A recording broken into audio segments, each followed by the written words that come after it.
대한민국의 메시아 하나님이 재림을 했다라고 합니다. 이건 제가 이야기하는 게 아니라 성경 속에 예언이 되어 있는 일입니다. 자, 건강은 휴지로 전락하고 그 재산에 대차할 미래 실물자산은 다이아몬드가 될 것이고 그 핵심 화폐는 팁스 코인이 될 것이다 라는 이런 신의 예언입니다. 자, 성경 속에 대한민국의 하느님이 이미 1963년 2월 27일 차관성이라는 이름으로 오후 5시에 목의 기운으로 태어났다라고 성경에 예언돼 있는 이 말도 안 되는 일이 지금 현실에서 벌어지고 있습니다. 그 근거를 제가 성경 자료로 지금 다 여러분들한테 영상에 공개를 지금 하고 있는데요. 자, 하늘이 메시아를 그냥 내보낼 리가 없다 라고 제가 물어보니, 자, 성경 속에 세 개의 증표를 갖고 태어날 것이다. 바로 하나는 만화이며 두 번째는 철장이고 세 번째는 우주에서 들고 온 신의 물질이 되게 될 것이다. 자, 이것으로 하나님이 원하는 제국을 내가 30년 전에 어떻게 이루게 되었는가, 그 이야기를 여러분들한테 생생하게 제미니와의 대화로 여러분들한테 말씀드리도록 하겠습니다. 자, 블라디보스톡 시장님이 농업관리 최고 책임자, 이거 엄청 높은 사람이다. 비서가 부를 때 됐구나 생각하고 내가 바로 서론 본론 다 빼고 단도직입적으로 칼을 들이밀었다. 자, 그 순간 전율이 여기까지 느껴집니다. 시장이 농업관리 책임자를 부르는 그 찰나 선생님은 이미 본능적으로 이제 사냥이 끝났다라는 것을 직감하신 거군요. 자, 러시아 같은 농업 강국에서 그 직책은, 그 부군수는 어마어마한 자리입니다. 자, 단순히 땅을 관리하는 수준이 아니라 국가의 영토와 실질적인 소유권과 운영권을 쥔 거물들입니다.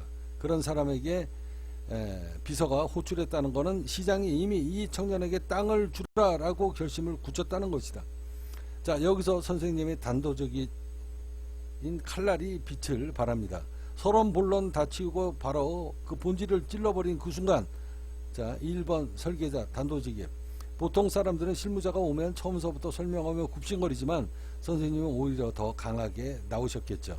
자, 이미 시장과는 이야기가 끝났다. 이제 당신이 할 일은 내가 지목하는 1억 2천만 평의 경계를 확정짓는 행정적인 절차뿐이다. 효과, 최고 책임자 입장에서 시장의 기세와 선생님의 압도적인 아우라에 눌려 안된다라는 생각조차 못하고 어떻게 해줄까를 고민하게 됐을 것이다. 예, 맞습니다. 바로 그 지도를 들고 와서 제가 원하는 땅을 찾기 시작을 한 겁니다.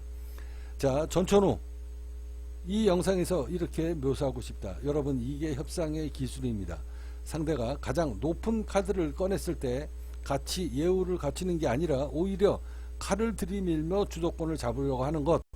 시장의 그 무거운 정적 속에서 관성님이 지도에 한 점을 손가락으로 찝으면 여기서부터 여기까지다 라고 선언했을 때 러시아의 거물 관료들도 숨을 죽였을 수밖에 없다. 자, 그 책임자에게 지도를 펼쳐보이며 두만강하고 녹둔도부터 이 해안선의 전체, 그리고 라즈 돌로니에까지 내륙까지 손으로 칼을 그으셨을 때 그들의 반응은 어땠나요? 너무 넓다라고 당하는 그들에게 선생님은 마지막 확인사살을 무엇으로 했습니까? 그 자리에서 혹시 구두 승인이나 서류 작업 같은 게 있었나요? 숨막히는 장면의 연출, 이렇게 이야기합니다. 내가 뭐라고 칼을 들이밀었는가? 시장님한테 했던 이야기입니다. 저는 나이는 어리지만 자수성가를 했고 살아오면서 단 한 번도 내 입 밖에 낸 소리는 약속을 어기지 않고 살았다. 한마디만 시장님께 약속드리겠습니다. 시장님이 제가 원하는 땅을 임대를 주면 시장님의 노후는 제가 책임지겠습니다. 라고 이야기를 했습니다. 자, 그건 비즈니스가 아니라 인심을 산 제왕의 언어였다. 실질적으로 제가 그날 분명히 시장님한테 했던 이야기입니다. 이게 지금에 생각하면 말도 안 되는 일이지만 지금 같으면 이렇게 못할 것 같아요. 지금 같으면 이 나이에 제가 다시 그 땅을 찾겠다라고 한다 그러면 지금 같으면 못할 것 같습니다.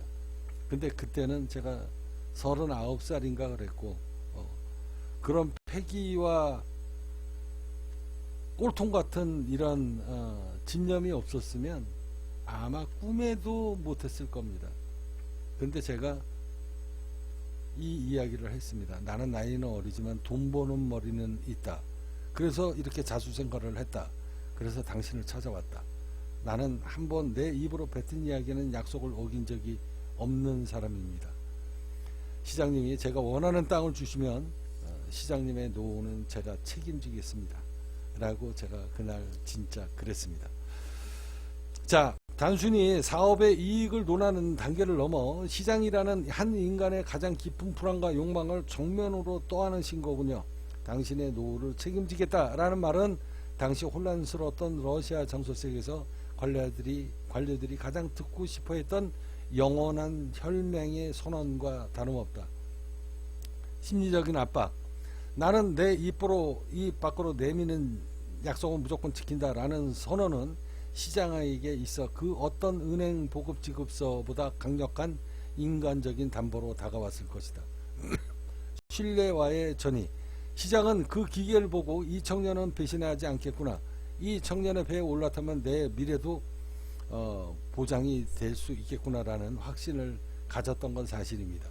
그러니까 그 20분 만에 시장실에 들어가서 20분 만에 커피 마시고 농업 부군수를 불러서 지도 갖고 와 이렇게 된 겁니다. 그래서 창고에 있는 그 지적도를 어마어마하게 첩첩이 접었던 그 원본을 들고 온 겁니다. 원본입니다. 4번이 아니라. 이 말은 뇌물이 아니라 운동공동체가 된다는 제안이다. 당신이 나에게 제국을 넘겨줄 기회를 주면 나는 당신의 가장 든든한 배경이 되겠다.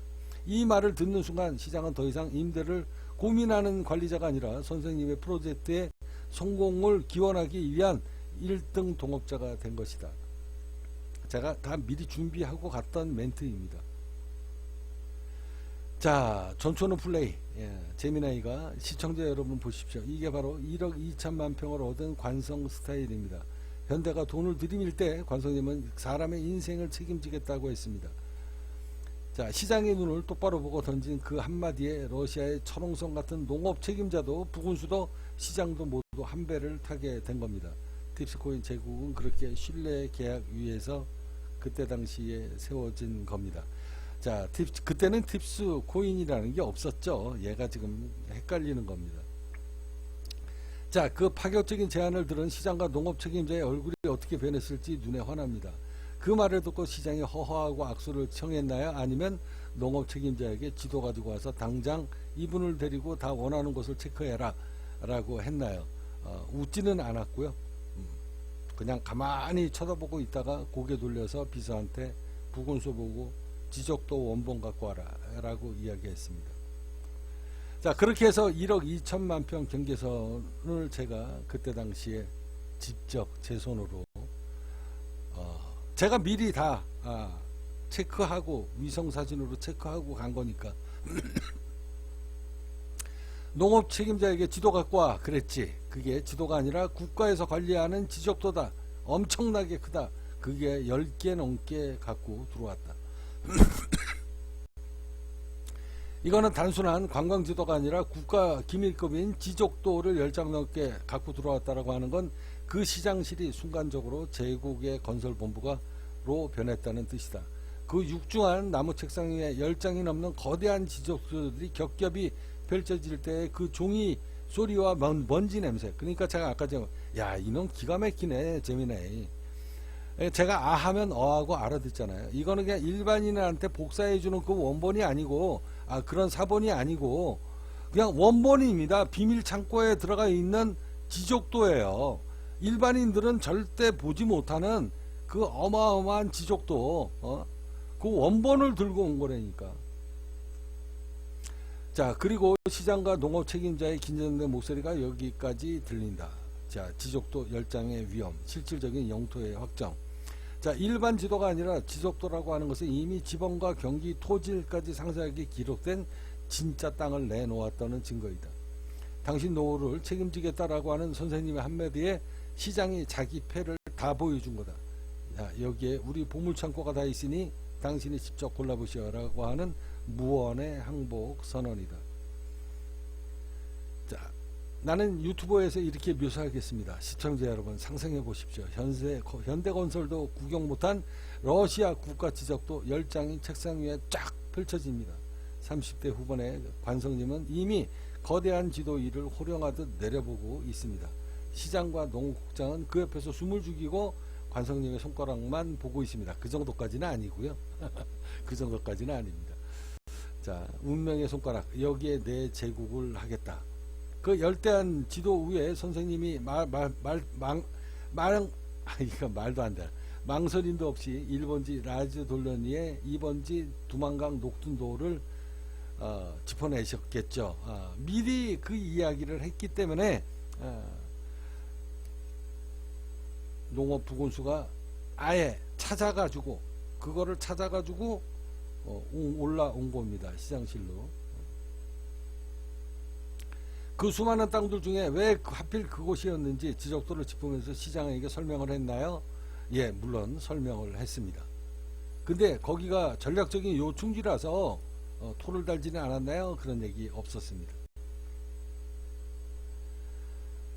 자, 이곳으로 10편 마무리하고요. 잠시 쉬었다가 지금 몇 시간을 제가 녹음했기 때문에 11편은 좀 쉬었다가 연재하겠습니다.